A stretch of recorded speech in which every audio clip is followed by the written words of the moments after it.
Guys, ഇതാണ് മിയ. ഇവള് നമ്മുടെ സ്വന്തം മിയ. നമ്മള് ഒരു 2 വയസ്സ് വരെ ഇവള് കൂട്ടിലായിരുന്നു. കൂട്ടിലെന്ന് വെച്ച് കഴിഞ്ഞാൽ ആൾക്ക് പുറത്ത് പോകാനായിട്ടുള്ളത് തുറന്നു വിടത്തില്ലായിരുന്നു. അച്ഛനും അമ്മയ്ക്ക് പാടായതുകൊണ്ട് ഇവള് വലിച്ചുകൊണ്ടൊക്കെ പോകും. അങ്ങനെ ഇവളെ ഞാൻ മാത്രമേ തുറക്കത്തുള്ളൂ. ഞാൻ ജോലിക്ക് പോയിട്ട് രാത്രിയിലൊക്കെ ആയിരുന്നു വരുന്നത്.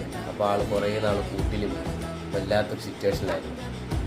പിന്നെ ഞാൻ അവിടുത്തെ ജോലി റിസൈൻ ചെയ്ത് നേരെ എറണാകുളത്ത് ഊബർ ഡ്രൈവറായിട്ട് കൊണ്ടുവന്നു. അപ്പോൾ ഞങ്ങളൊരു ചെറിയ വീടെടുത്ത് ഞാൻ എൻ്റെ കൊച്ചിനെ എന്നെ കൊണ്ടുവന്നു.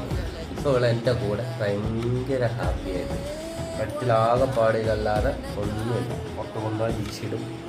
അപ്പം അതിൻ്റെ ഒന്നും ആവശ്യമില്ല. ആളിവിടെ എല്ലാം പരിചയമായി വെച്ച് നമ്മുടെ പൊണ്ണായിട്ട് ഇങ്ങനെ ഇവിടെ കിടക്കാം.